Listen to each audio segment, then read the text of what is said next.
ಎಲ್ಲರಿಗೂ ನಮಸ್ಕಾರ ವೀಕ್ಷಕರೇ.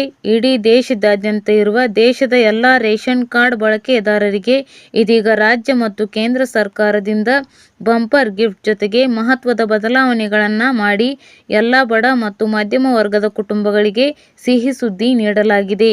ಹೌದು, ರೇಷನ್ ಕಾರ್ಡ್ ಎಂಬುದು ಪ್ರಮುಖ ದಾಖಲೆಗಳಲ್ಲಿ ಒಂದಾಗಿದೆ.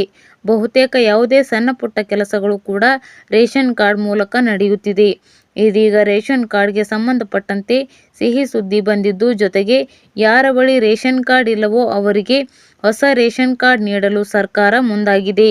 ಇದರ ಜೊತೆಗೆ ಹೆಸರು ಸೇರ್ಪಡೆ ತಿದ್ದುಪಡಿ ಮಾಡುವವರಿಗೂ ಕೂಡ ಗುಡ್ ನ್ಯೂಸ್ ಬಂದಿದೆ.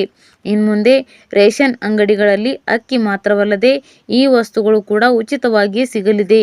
ಹಾಗಾದರೆ ಬನ್ನಿ, ಯಾವೆಲ್ಲ ವಸ್ತುಗಳು ಸಿಗುತ್ತೆ, ಏನೆಲ್ಲ ಬದಲಾವಣೆಗಳಾಗಲಿವೆ ಎಂಬುದರ ಕುರಿತು ಕಂಪ್ಲೀಟ್ ಮಾಹಿತಿ ಈ ವಿಡಿಯೋದಲ್ಲಿ ತಿಳಿಸಿಕೊಟ್ಟಿದ್ದೇವೆ.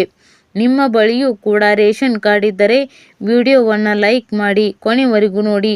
ಭಾರತ ಸರ್ಕಾರದ ಮಹತ್ತರ ಯೋಜನೆಗಳಲ್ಲಿ ಉಚಿತ ಅಕ್ಕಿ, ಅಗತ್ಯ ವಸ್ತುಗಳನ್ನು ನೀಡುವ ಯೋಜನೆ ಕೂಡ ಒಂದು.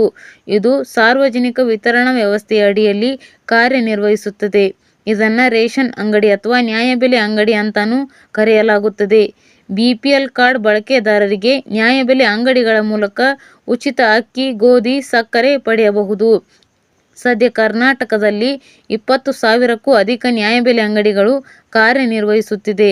ಆದ್ದರಿಂದ ಎಲ್ಲ ರೇಷನ್ ಕಾರ್ಡ್ ಬಳಕೆದಾರರಿಗೆ ನ್ಯಾಯಬೆಲೆ ಅಂಗಡಿಯವರಿಗೆ ಅನುಕೂಲವಾಗುವಂತೆ ಸರ್ಕಾರ ಹೊಸ ಮೊಬೈಲ್ ಅಪ್ಲಿಕೇಶನ್ ಬಿಡುಗಡೆ ಮಾಡಲು ಮುಂದಾಗಿದೆ. ಹೌದು, ಕರ್ನಾಟಕದಲ್ಲಿ ಶೀಘ್ರದಲ್ಲಿ ರೇಷನ್ ಕಾರ್ಡ್ಗೆ ಸಂಬಂಧಿಸಿ ಹೊಸ ಅಪ್ಡೇಟ್ ಬಿಡುಗಡೆಯಾಗಲಿದೆ. ಆ ಪ್ರಕಾರ ಆಹಾರ, ನಾಗರಿಕ ಸರಬರಾಜು ಮತ್ತು ಗ್ರಾಹಕ ವ್ಯವಹಾರಗಳ ಇಲಾಖೆಯು ಮೊಬೈಲ್ ಅಪ್ಲಿಕೇಶನ್ ಒಂದನ್ನು ಪರಿಚಯಿಸಲು ಸಿದ್ಧವಾಗಿದೆ. ಈ ಮೂಲಕ ಇನ್ಮೇಲೆ ಮೊಬೈಲ್ ಅಪ್ಲಿಕೇಶನ್ ಮೂಲಕವೂ ನ್ಯಾಯಬೆಲೆ ಅಂಗಡಿ ಜೊತೆ ವ್ಯವಹಾರ ನಡೆಸಬಹುದು. ಹೊಸ ಆ್ಯಪ್ ಬಿಡುಗಡೆಗೆ ಪ್ಲಾನ್. ಒಂದು ವೇಳೆ ಈ ಆ್ಯಪ್ ಆಧಾರಿತ ಸೇವೆ ಜಾರಿಗೆ ಬಂದರೆ ಈ ಮೊಬೈಲ್ ಅಪ್ಲಿಕೇಶನ್ ಮತ್ತು ಸರ್ಕಾರಿ ಡೇಟಾಬೇಸ್ನೊಂದಿಗೆ ಸಂಯೋಜನೆಗೊಂಡಿರುವ ಎಲೆಕ್ಟ್ರಾನಿಕ್ ಪಾಯಿಂಟ್ ಆಫ್ ಸೇಲ್ ಯಂತ್ರವು ಯೋಜನೆಯ ಫಲಾನುಭವಿಗಳ ಆಧಾರದ ಮಾಹಿತಿಯನ್ನು ಸಂಪೂರ್ಣವಾಗಿ ಪರಿಶೀಲನೆ ನಡೆಸುತ್ತದೆ. ನಂತರ ಈ ಆ್ಯಪ್ ವಿತರಿಸಿದ ಆಹಾರ ಧಾನ್ಯದ ತೂಕ, ಅಕ್ಕಿಯ ತೂಕವನ್ನು ದಾಖಲಿಸಿಕೊಂಡು ಕೇಂದ್ರ ಸರ್ವರ್ ಜೊತೆ ಅಪ್ಡೇಟ್ ಮಾಡುತ್ತದೆ.